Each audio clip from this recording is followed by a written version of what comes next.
Hi everyone, welcome back to Paper Confessions with Karamia. I'm back with a quick tutorial. It is a altered book tabletop greeting card holder. For the holiday season, I've been receiving some beautiful holiday mail. I'm going to say thank you.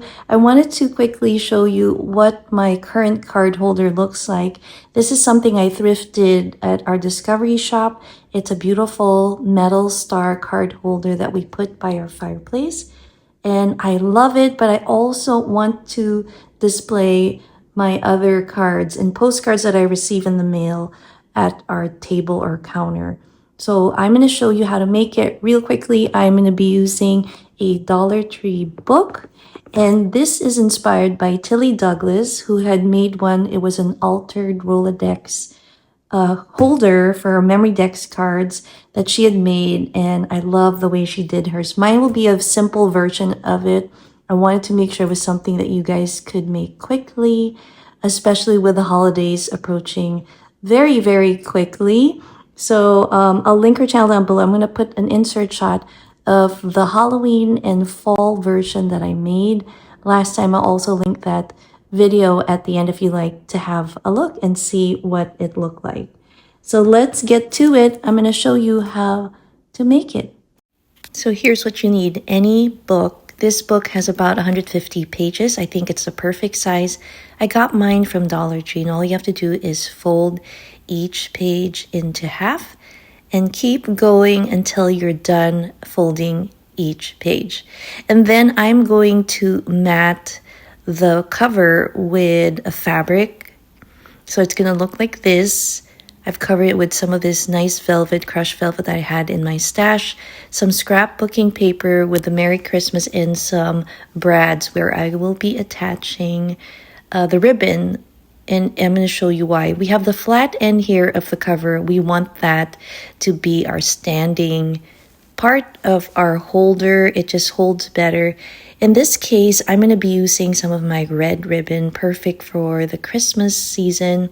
I'm just going to run it through our eyelets here, and I am going to run through the other one on the other side and just tie a really simple knot, not too bulky because that's going to be standing flat on our counter. And then run through the other two and create a little bit of the tension here to hold up our little holder, and I'm going to tie a simple bow. So really quickly, how fun is that? It looks really nice.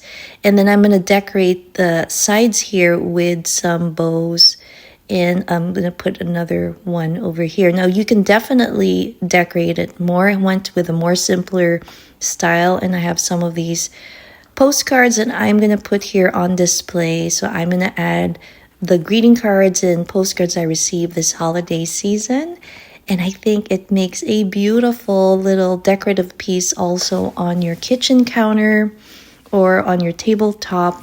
You can also put it on your fireplace mantle. Now I will say, if you're putting it by your fireplace, maybe pick a smaller book, but this one's perfect for the kitchen counter. Alternatively, you could decorate the side with something like this, something flat with a Christmas theme. I decided to go with the simple format of just showing the pages folded. I thought it looked really cool. So this is what it looks like on my kitchen counter, and I think it complements the decorations. Hope you guys enjoyed this little tutorial showing you how to alter a book and make it into a tabletop greeting card holder, perfect for your postcards. And if you are doing swaps with your friends for ATCs or Rolodex memory dex cards, this is another way to use it. Now I went with the more simple aesthetic with some ribbons and bows, but you can definitely go all out and put some little charms on the side here. You can also use some old jewelry chains to hold your book up like this. I thought this would be a really quick and easy way to make it. So if you're looking for a fun way to decorate your countertop and display the beautiful holiday cards you'll be receiving this holiday season, I hope you try it out and make sure to tag me and show me what you make. I'd love to see what you come up with. Thanks again for watching. I'll see you next time.